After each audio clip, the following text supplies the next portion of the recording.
mendengar suaranya,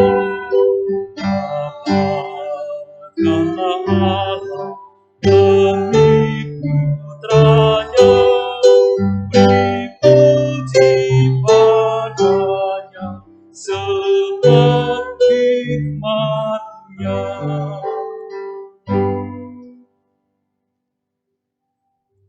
Pertolongan kita adalah dalam nama Tuhan yang menjadikan langit dan bumi.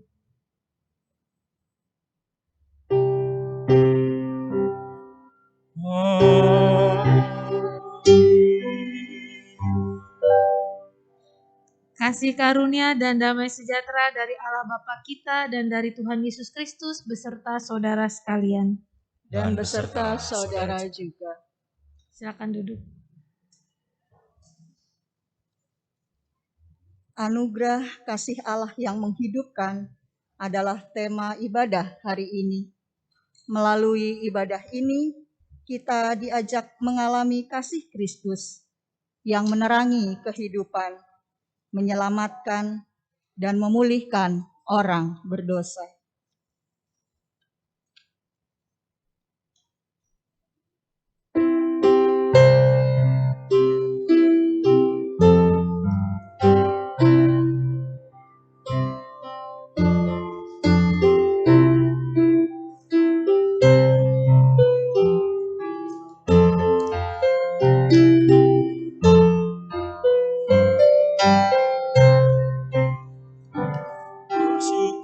Bersyukurlah pada Tuhan, karena Dia baik, bahwasanya untuk selamanya kasih setianya. Bersyukurlah pada Tuhan, karena Dia baik, bahwasanya untuk selamanya kasih setianya. Biarlah itu dikatakan orang-orang yang ditebus Tuhan, yang ditebusnya dari kuasa yang menyesakan, yang dikumpulkannya dari negeri-negeri, dari timur dan dari barat, yang dikumpulkannya dari negeri-negeri, dari utara dan selatan. Bersyukurlah pada Tuhan, karena Dia baik, bahwasanya untuk selamanya kasih setianya. Ada mereka yang jadi sakit karena perilakunya yang berdosa, disiksa oleh sebab kesalahan salah mereka, dan mereka muak terhadap segala makanan, dan mereka sudah sampai pada pintu gerbang maut. Mereka berseru pada Tuhan dalam kesesakan mereka, dan diselamatkannya mereka dari kecemasan. Disampaikannya firman dan disembuhkan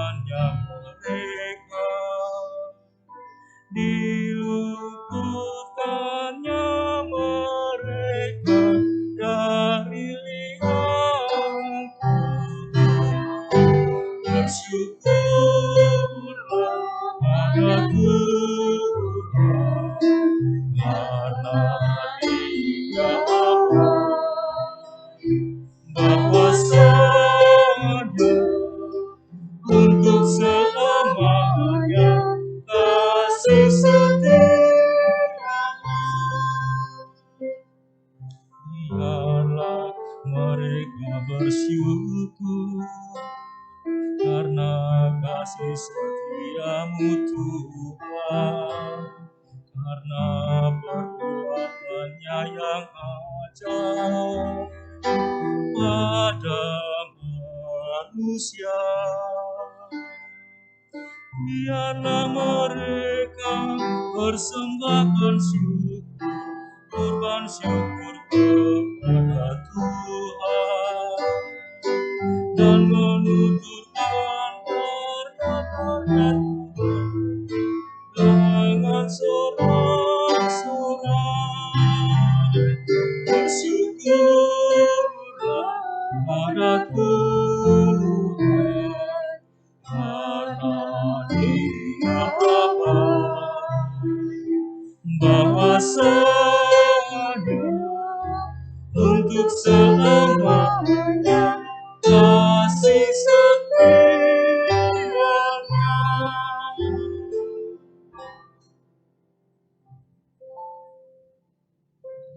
Tuhan Yesus berfirman demikian, "Kasihilah Tuhan Allahmu dengan segenap hatimu, dan dengan segenap jiwamu, dan dengan segenap akal budimu.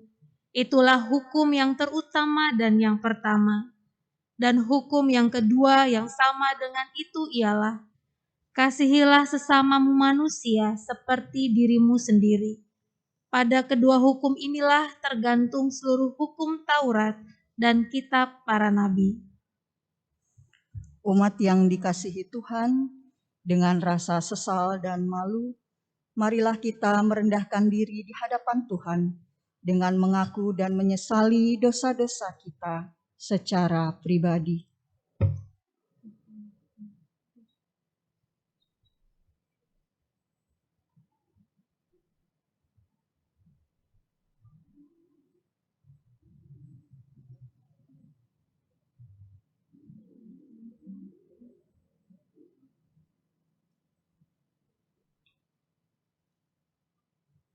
Tuhan, di hadapan-Mu yang kudus, nyatalah betapa hina dan bercelanya hidup kami.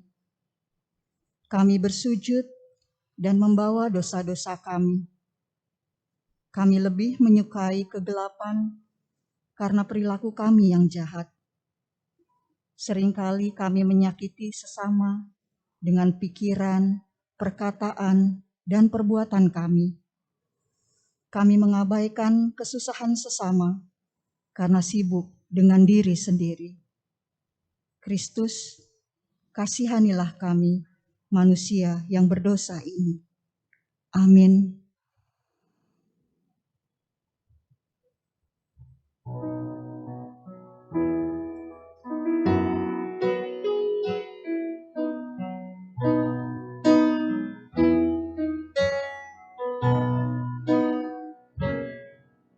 Siapakah aku di hadapan-Mu Tuhan, Kau curahkan cinta-Mu. Apakah artiku bagimu? Cinta-Mu setia selalu. Pantaskah ku menyambut tubuh darah-Mu karena banyak dosaku? Sering ku ingkari cinta-Mu dan mengasihi hidupku. Ampunilah aku, ampuni kelemahanku, ampuni dosaku dan kerahiman-Mu. aku mampu wartakan kasih-Mu di dalam hidupku.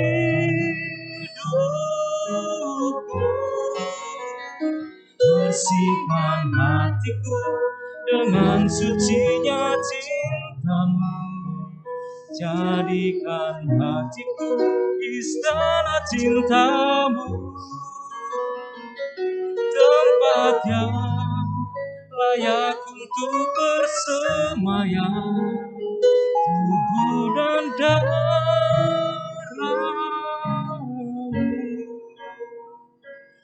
tempat yang layak untuk bersemayam tubuh dan darah-Mu.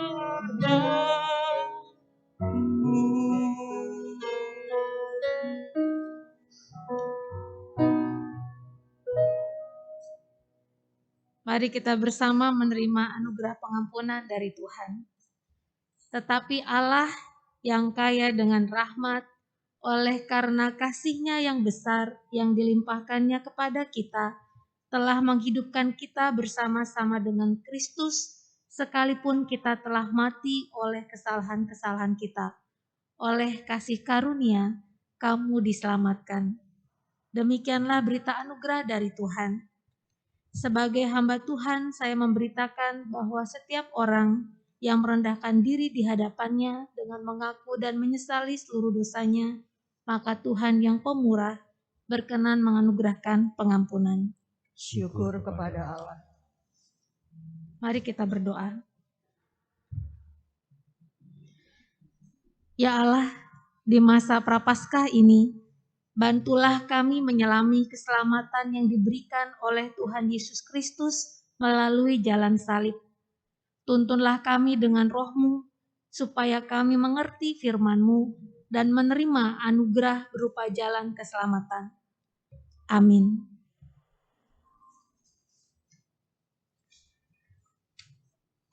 Inilah Injil Yesus Kristus menurut Yohanes pasal 3 ayat 14 sampai 21.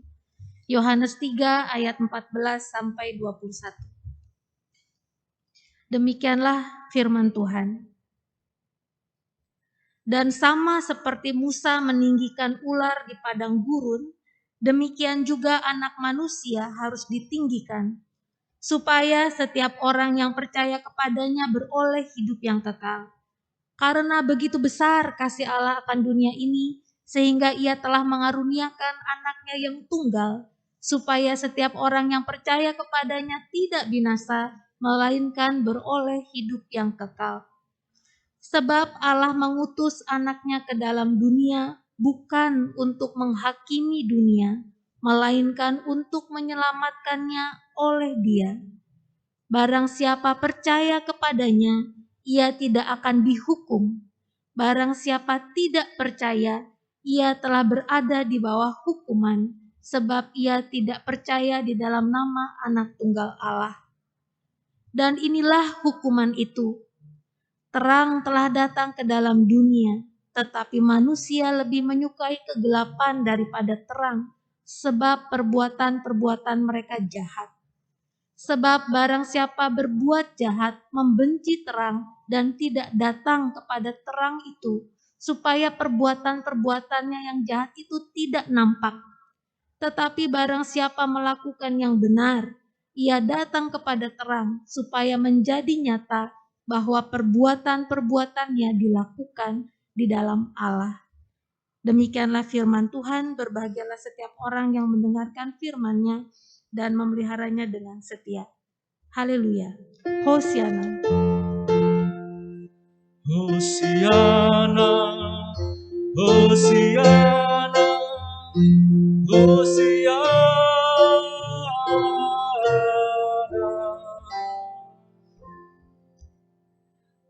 Bapak Ibu Saudara yang terkasih, baik yang di gereja di tempat ini maupun yang ada di rumah masing-masing. Di dalam salah satu buku seri Selamat, Andar Ismail membagikan pengalamannya ketika ia masih menjadi mahasiswa teologi di Kota Malang. Ketika masih menjadi mahasiswa teologi, dia pernah dipilih menjadi ketua asrama. Sebutan untuk ketua asrama menurut tradisi di sekolah teologi tersebut adalah lurah. Maka dia dipanggil Pak Lurah. Tugas sebagai lurah di asrama itu bermacam-macam. Mulai dari membagikan surat ke kamar-kamar di asrama. Ternyata kamar-kamar di asrama itu tidak hanya ada di dalam satu gedung, tetapi ada di 3 tempat. Ada di kaki bukit, di lereng bukit, dan di atas bukit. Dan ia juga harus membagikan surat ke rumah-rumah dosen yang ada di kampus. Karena pada masa itu belum ada telepon atau internet. Tugas lainnya adalah menyusun jadwal giliran tugas-tugas. Tugas giliran cuci piring, giliran membersihkan toilet dan kamar mandi, giliran memimpin ibadah malam, dan giliran tugas macam-macam lainnya. Dan tugas selanjutnya adalah, ini yang paling sulit, memelihara ketertiban di tengah-tengah asrama. Banyak sekali mahasiswa berasal dari berbagai macam daerah, berbagai macam latar belakang, dan ia bertanggung jawab untuk memelihara ketertiban hidup di tengah-tengah asrama. Pernah pada suatu malam di ruang makan ada 2 orang mahasiswa yang saling membentak. Suaranya semakin meninggi, perdebatan semakin panas, dan akhirnya pertengkaran pun pecah. Maka Andar Ismail berdiri untuk menenangkan, untuk melerai. Tetapi ketika ia berusaha menenangkan situasi, wajahnya malah ditinju sampai hidungnya mengucurkan darah. Keesokan harinya ia menghadap kepada rektor. Dia melaporkan peristiwa tersebut. Rektor ini adalah sosok yang tenang, yang pendiam, tetapi ketika berbicara, kata-katanya bak petuah. Ia tidak mengucapkan sepatah kata pun selama Andar menceritakan persoalannya. Tentu di benaknya ia berharap, ia mempunyai pikiran, pihak yang salah harus dihukum dan yang benar dibela. Dan tentu saja kejadian ia harus terluka, itu pun perlu diperhitungkan. Tetapi ketika Andar selesai bercerita, dengan wajah sedih, rektornya itu berkata lirih, "Jiwa kepemimpinan saudara sedang ditempa." Hanya itu kata-kata yang keluar dari mulut rektornya. Jiwa kepemimpinan saudara sedang ditempa. Bapak Ibu Saudara yang terkasih, kalau ada masalah, ketika ada masalah, hal yang paling gampang, hal yang paling cepat dilakukan orang adalah menyalahkan orang lain. Kalau ada masalah, paling gampang menyalahkan orang lain. Karena tidak ada seorang pun yang mau disalahkan. Maka kita melempar batu, maka kita menyalahkan pihak lain. Dan sepertinya ini sudah menjadi sifat alamiah kita. Misalnya kisah Adam dan Hawa. Ketika ditanya Tuhan, ketika Tuhan bertanya kepada Adam dan Hawa, "Apa yang sudah kamu lakukan ini?" Bukannya mereka bertanggung jawab atas apa yang terjadi. Bukannya mengakui kesalahannya, Adam malah menyalahkan istrinya, Hawa. Hawa menyalahkan ular. Dan bisa jadi kemudian ular menyalahkan Allah yang memberikan kehendak bebas kepada manusia, sehingga ia bisa memilih untuk memberontak kepada Allah alih-alih taat atau menurut kepada Allah. Kenyataan yang terjadi yang sering kita temui di rumah tangga, di tempat kerja, dimanapun kita berada. Salah aja ngotot, salah aja defensif, apalagi kalau kita benar. Tambah kenceng ngomongnya. Karena tidak ada seorang pun yang ingin dipersalahkan. Karena tidak ada seorang pun yang ingin bertanggung jawab. Orang tidak mau bertanggung jawab atas perbuatannya sendiri. Apalagi kalau orang lain yang salah dan dia yang harus bertanggung jawab. Dia yang harus menanggung resikonya. Tentu tidak ada yang mau. Sama seperti pandemi ini. Ada negara-negara tertentu yang menyalahkan daerah tertentu di Cina. Menyalahkan negara Cina. Bagaimana dengan kita? Yang paling gampang adalah menyalahkan pemerintah. Pemerintahnya kurang begini, kurang begitu. Jadinya pandeminya lama bisa teratasi. Kenyataannya Bapak Ibu Saudara sekalian, menyalahkan orang lain tidak menyelesaikan masalah. Menyalahkan keadaan juga tidak menyelesaikan masalah. Justru membuat masalah makin runyam. Pendeknya ketika kita menghakimi orang lain, ketika kita menyalahkan orang lain, itu tidak konstruktif, itu tidak membangun siapapun, tidak mengubah situasi menjadi lebih baik. Dan saya pikir inilah yang ada di benak Allah ketika Ia hendak menyelesaikan masalah dosa yang diperbuat manusia.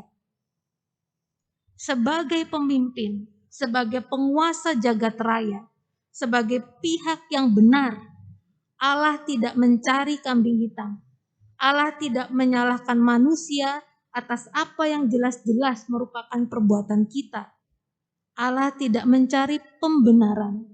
Dan Allah juga tidak minta dibela. Sebaliknya Allah malah mencari solusi untuk dosa, untuk masalah dosa yang diakibatkan manusia ini. Allah mencari cara, bagaimana caranya supaya manusia tetap hidup, bagaimana caranya supaya manusia tetap ada di dalam relasi dengan dirinya, sehingga manusia tidak kehilangan akses untuk menerima semua anugerah dan janji yang diberikan Allah. Allah berusaha menyelamatkan keadaan. Bacaan yang sama-sama kita dengar pada pagi hari ini merupakan bagian dari percakapan Yesus dengan Nikodemus, seorang tokoh agama, seorang alim ulama. Dan pokok percakapan di antara mereka adalah soal hubungan antara sorga dengan dunia, hubungan Allah dengan manusia, tentang bagaimana caranya manusia bisa mendapatkan keselamatan dari Allah. Dalam percakapan ini ada 3 hal yang berhubungan dengan keselamatan manusia, yaitu yang pertama anak manusia ditinggikan, yang kedua hidup abadi, dan yang ketiga yang dibahas adalah soal penghakiman. Anak manusia yang ditinggikan. Yesus mensejajarkan, dia memparalelkan, ia membandingkan kisah Musa meninggikan patung ular tedung dari tembaga dengan kisah penyalipannya. Di kitab Bilangan ketika bangsa Israel di padang gurun, mereka bersungut-sungut kepada Allah yang memelihara kehidupan mereka. Kemudian Allah murka dan mendatangkan ular. Banyak di antara mereka yang mati karena dipagut. Selanjutnya mereka meminta kepada Musa, peran pengantara mereka kepada Allah. Mereka meminta Musa supaya Musa datang memohon Allah menghentikan hukuman tersebut. Lalu Allah memerintahkan Musa membuat patung ular dan meletakkannya di atas tongkat. Dan meletakkan tongkat itu tinggi-tinggi, meninggikan tongkat itu. Sehingga barang siapa memandang patung ular itu, dia akan selamat meskipun dia dipagut ular. Dan hal yang sama berlaku pada kisah penyalipan Kristus. Barang siapa memandang salib Kristus, percaya kepadanya, maka dia akan diselamatkan. Bapak Ibu Saudara sekalian, kedua cerita ini menunjukkan pola yang serupa. Ada manusia yang terancam kematian atas dosa yang mereka perbuat, lalu Allah menyediakan jalan keselamatan, dan manusia menjadi selamat dengan menerima, mempercayai, dan menjalani jalan yang disediakan oleh Allah. Pengorbanan Kristus di kayu salib menyebabkan manusia mendapatkan hidup kekal. Ketika Kristus ditinggikan di kayu salib, ada paradoks di situ ya, sebetulnya ia direndahkan serendah-rendahnya, sehina-hinanya, tetapi justru semua penginjil bersaksi, itulah letak puncak kemuliaan Kristus. Letak puncak kemuliaan Allah ketika dia memberikan nyawanya untuk manusia yang dikasihinya. Maka disebut ditinggikan, dimuliakan, itu adalah pengorbanan Kristus di kayu salib. Dan ketika anak manusia ditinggikan, itu mendatangkan kehidupan kekal, itu mendatangkan keselamatan bagi mereka yang mengarahkan pandangannya ke kayu salib itu, ke anak manusia yang ditinggikan itu. Dan hidup kekal yang dimaksud oleh kitab suci, yang dimaksud oleh Yesus, barangkali Yesus menegaskan, dan kata yang dipakai adalah kata present tense, bukan future tense, artinya kehidupan kekal ini saat ini, sekarang ini. Bukan nanti, ketika kita sudah meninggal dunia, lalu kita masuk surga. Itu hidup kekal, bukan itu yang dimaksud. Bukan juga sekedar umur panjang, dihindari dari segala macam sakit penyakit dan mara bahaya sehingga kita mempunyai umur panjang di dunia. Bukan hanya itu. Tetapi hidup kekal yang dimaksud oleh Yesus adalah hidup yang sejati. Hidup yang bermutu di hadapan Allah. Hidup yang bermutu itu adalah hidup yang menghadirkan terang bagi sesama. Dan inilah yang dimaksud dengan poin ketiga, poin terakhir, yaitu penghakiman. Orang yang tidak menerima pengorbanan Kristus, mereka yang menolak Dia, yang tidak menjalani, yang tidak percaya kepadanya. Percaya dalam arti bukan sekedar menerima Kristus sebagai juru selamat, tetapi hidupnya berpaut kepadanya. Apa artinya hidup yang berpaut? Nasib kita bergantung dengan nasibnya Kristus. Apa yang Yesus jalani itu juga yang kita jalani. Apa yang Yesus makan itu yang kita makan. Jalan hidup yang dipilih Kristus itu juga jalan hidup yang kita lalui. Itu yang dimaksud dengan percaya.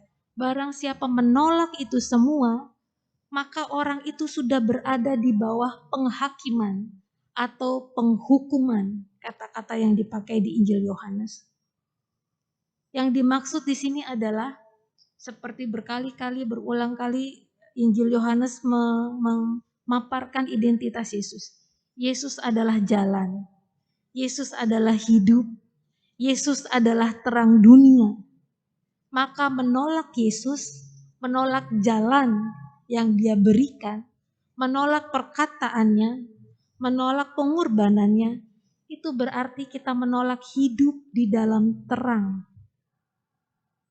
Menolak Yesus yang hidup itu artinya kita memilih jalan kematian. Bapak, Ibu, Saudara sekalian, memandang ulat berarti kita menyadari, kita mengakui bahwa sesungguhnya kitalah pihak yang bersalah. Memandang salib berarti mengakui bahwa kitalah yang menyebabkan Yesus itu digantung di situ. Ternyata jalan menerima anugerah berarti jalan mengaku dosa. Kalau kita tidak mempunyai dosa, maka kita tidak membutuhkan pengampunan. Karena pengampunan itu diperlukan hanya oleh mereka yang berdosa. Kalau kita tidak mengakui dosa-dosa kita, maka anugerah itu pun tidak kita butuhkan atau Allah tidak memberikannya kepada kita karena kita menolaknya. Ketika kita bersalah, Tuhan tidak menghakimi. Ia justru menanggung kesalahan kita, mencari cara supaya keadaan berubah menjadi baik. Ia tidak perlu membenarkan dirinya, karena pembenaran diri tidak menyelamatkan siapapun. Apa yang dilakukannya ketika ia mengorbankan dirinya, ketika dia berkorban demi dia yang bersalah, justru itu mendatangkan anugerah, menyelamatkan dia yang bersalah. Maka yang tersisa hanyalah permohonan ini. Yesus Kristus anak Allah, kasihanilah kami manusia yang berdosa ini. Amin.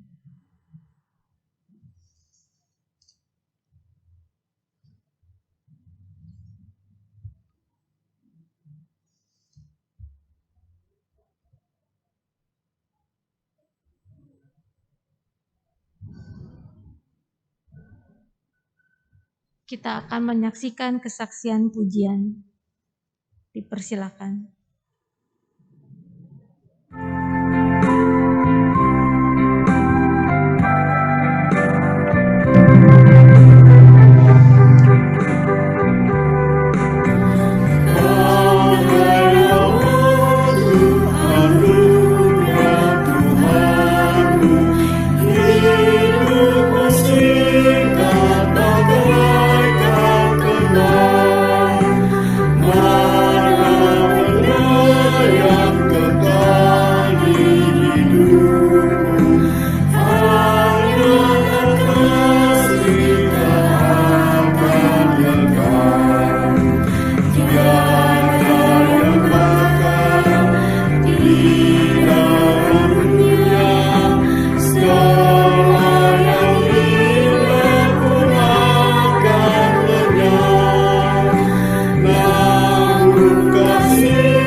sebagai simbol kesungguhan.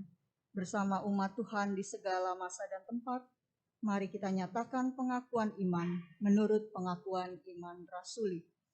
Aku percaya kepada Allah, Bapa yang Maha Kuasa, Khalik langit dan bumi, dan kepada Yesus Kristus, anaknya yang tunggal Tuhan kita, yang dikandung daripada Roh Kudus, lahir dari anak darah Maria, yang menderita di bawah pemerintahan Pontius Pilatus, disalibkan, mati dan dikuburkan, turun ke dalam kerajaan maut. Pada hari yang ketiga, bangkit pula dari antara orang mati, naik ke surga, duduk di sebelah kanan Allah, Bapa yang Maha Kuasa, dan akan datang dari sana untuk menghakimi orang yang hidup dan yang mati. Aku percaya kepada Roh Kudus, gereja yang kudus dan am, persekutuan orang kudus, pengampunan dosa, kebangkitan daging, dan hidup yang kekal. Silakan duduk kembali. Mari kita bersatu di dalam doa. Ya Tuhan, Engkau tidak menghakimi dan menyalahkan kami atas dosa yang kami perbuat. Sebaliknya Engkau menanggung hukuman kami di kayu salib. Kami memuliakan kasih-Mu yang besar, dan saat ini kami datang kepadamu menaikkan permohonan. Tolonglah kami agar kami tidak mudah menghakimi sesama, menyalahkan orang lain atau keadaan ketika kami menghadapi masalah. Namun dengan rela hati, kami bersedia berkorban demi kebaikan bersama. Berkatilah gereja-Mu ya Tuhan, agar semakin banyak orang yang mengenal keselamatan-Mu melalui Injil yang kami beritakan. Tuntunlah dan berkatilah semua aktivitas yang dikerjakan di gereja ini, juga sidang klasis istimewa yang akan diselenggarakan nanti malam. Kiranya Engkau juga mengingat dan menyelamatkan sesama kami yang menderita. Berilah kekuatan kepada mereka yang sakit, dan kami menyebut saudara-saudari kami di dalam doa-doa kami. Berkatilah Mas Bowo, Diaken Triatni, Bapak Supriyat Maji, Saudara Inov, Bapak Heru, Bapak Budi Rahayu, Bapak dan Ibu Yulianto, Ibu Paulinda Agusmina, Ibu Tri Mulyono, Bapak Sukardan Munayang, Bapak Hermawan, Bapak Sandi, Ibu Ardi Asri Utami, Ibu Herman Taswin, Saudari Krisnawati Yordaningsih, Ibu Erna Listiawati, Bapak Bambang Hartono, Ibu Emilia Pramono, Ibu Sumaji, Ibu Mai, Ibu Tamba, Ibu Prapto Wiono, Bapak Akrim Sinsigus, Bapak Subagio, dan Bapak Wempitudah. Kami juga mendoakan mereka yang terpapar COVID, kiranya Tuhan menganugerahkan kepulihan, dan kiranya semua orang segera dapat menerima vaksin sehingga pandemi ini dapat teratasi. Berilah rezeki dan pekerjaan kepada saudara-saudara kami yang membutuhkan, dan kiranya Tuhan senantiasa menuntun langkah kami. Doa ini kami panjatkan hanya di dalam nama-Mu ya Juru Selamat, yang mengajari kami doa Bapa kami. Bapa kami yang di surga, dikuduskanlah nama-Mu, datanglah kerajaan-Mu, jadilah kehendak-Mu di bumi seperti di surga.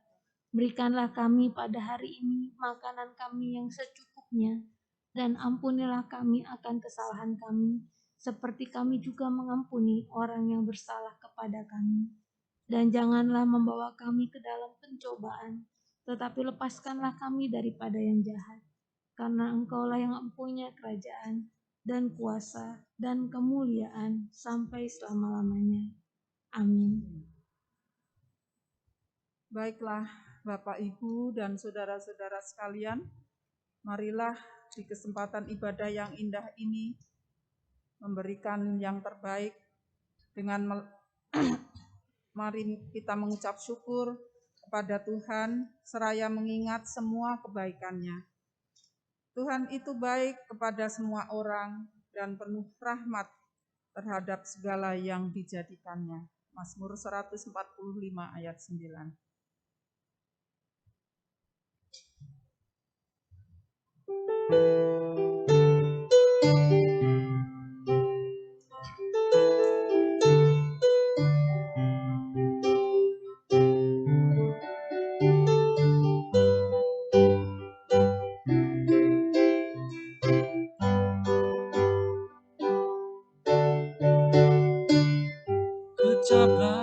dan lihatlah betapa baiknya Tuhan itu. Rasakan dan nikmati kasih setia Tuhan. Kecaplah dan lihatlah betapa baiknya Tuhan itu. Rasakan dan nikmati kasih setia Tuhan. Syukur bagimu Tuhan, segala hormat bagimu Tuhan, Allah yang mengasihiku, Allah yang memeliharaku. Syukur bagimu Tuhan, segala hormat bagimu Tuhan, Allah yang mengasihiku, Allah yang memeliharaku selamanya.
Ucaplah dan lihatlah betapa baiknya Tuhan itu.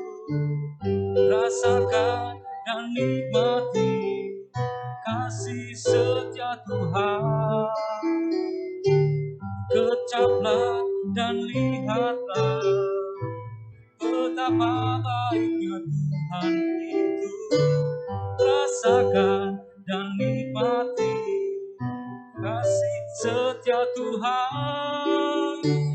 Syukur bagimu Tuhan, segala hormat bagimu Tuhan, Allah yang mengasihiku, Allah yang memeliharaku.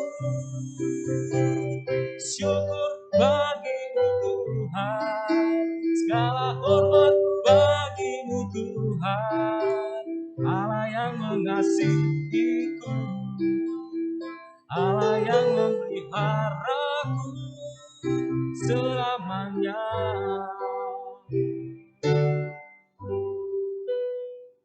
Jemaat kami persilahkan berdiri. Mari kita bawa persembahan kita dengan doa. Mari kita berdoa. Tuhan Allah sumber berkat dan kebahagiaan kami, Tuhan yang senantiasa melimpahkan berkat dan anugerah di dalam hidup kami. Di dalam ibadah pagi hari ini ya Tuhan, kami membawa persembahan syukur yang terbaik kami kepadamu ya Tuhan, sebagai wujud ungkapan syukur kami. Putuslah kami ya Tuhan menjadi saluran berkat-Mu, sehingga hidup kami bisa berarti bagi sesama kami. Berkatilah persembahan ini, agar dapat dipakai untuk pelayanan melalui gereja kami. Terima kasih Tuhan, kami serahkan persembahan ini hanya di dalam nama Tuhan kami Yesus Kristus, Juru Selamat kami yang hidup. Haleluya, amin.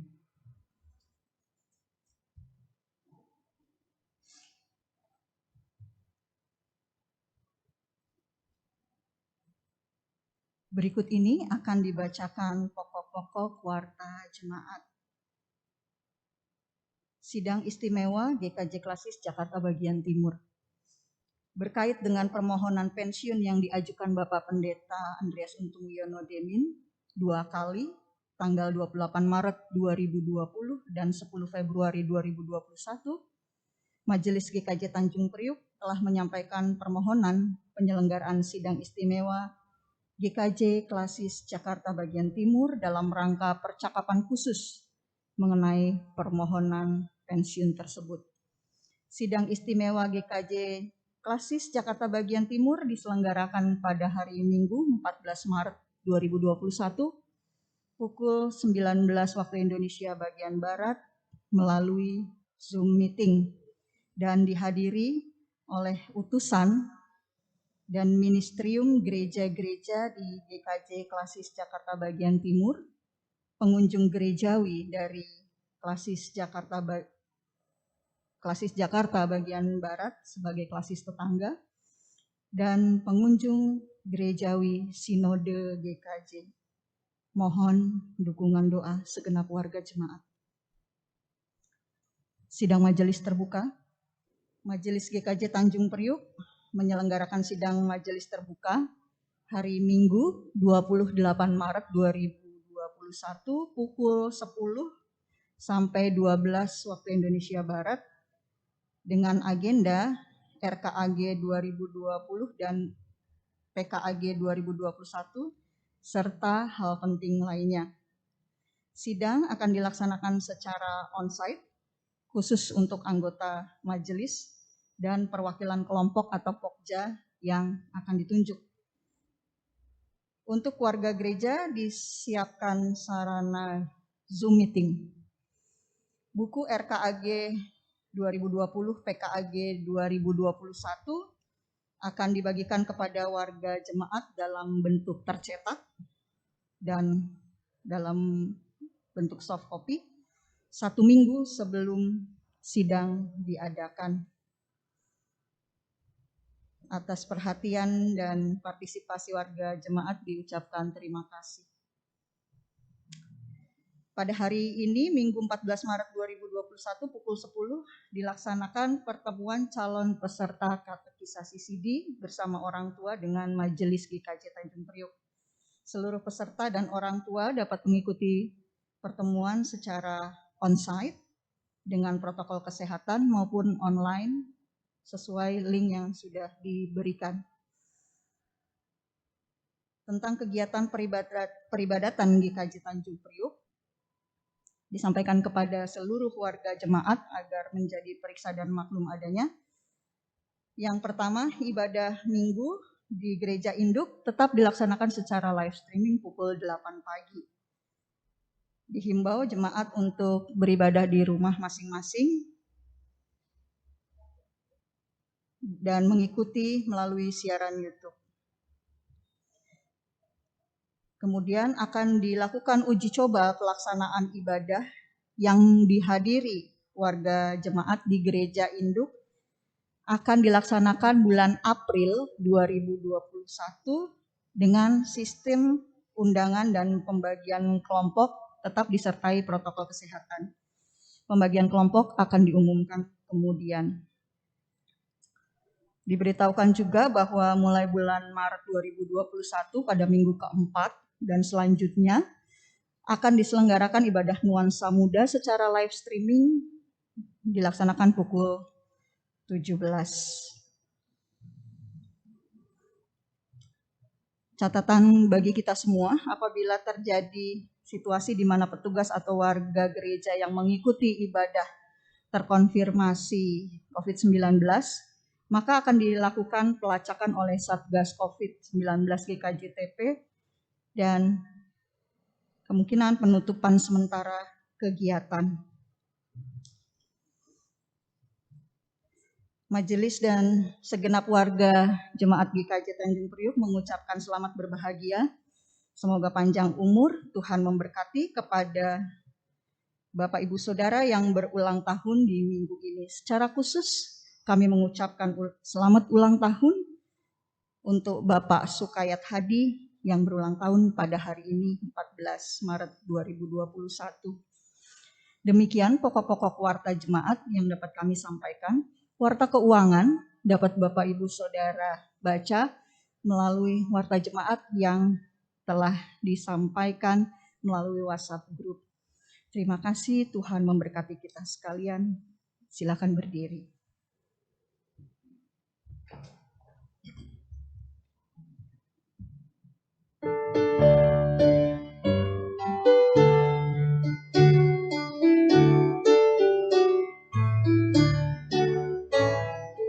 Ikuti Kau saja Tuhan, jalan damai bagiku. Aku selamatkan sentosa hanya oleh darah-Mu. Aku ingin ikuti Kau dan mengabdi padamu. Dan Engkau juru selamat, ku bahagia penuh.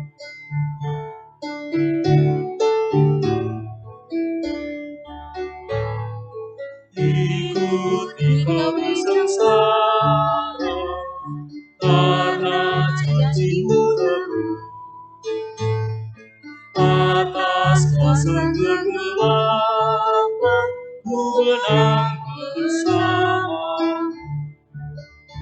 Aku ingin ikuti Kau dan mengabdi padamu. Dalam Engkau juru selamat, ku bahagia penuh.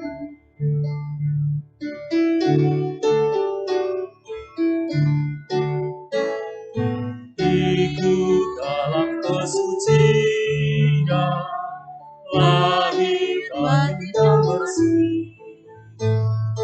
Aku rindu mengikuti suri yang Engkau beri. Aku ingin ikuti Kau dan mengabdi padamu. Dalam Engkau juru selamat, bahagia penuh.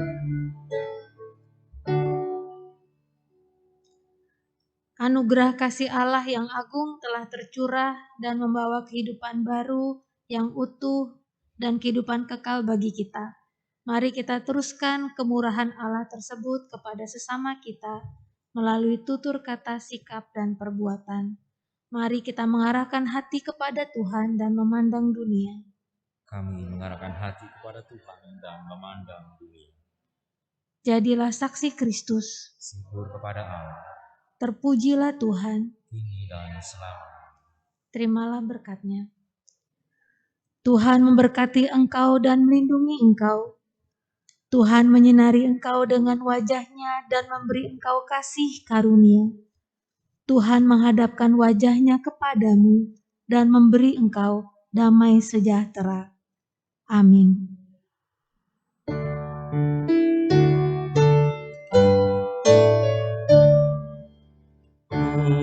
Hosiana, Hosiana, Hosiana, Hosiana, Hosiana,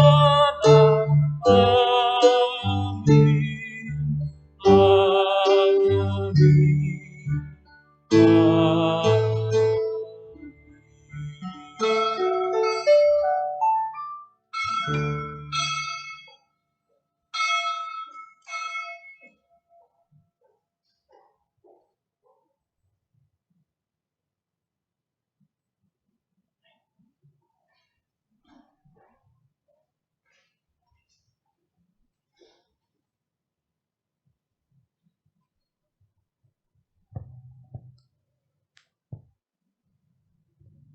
Bapak, Ibu, Saudara yang terkasih, ibadah telah selesai. Selamat hari Minggu, selamat menikmati anugerah cinta Tuhan. Salam sehat selalu.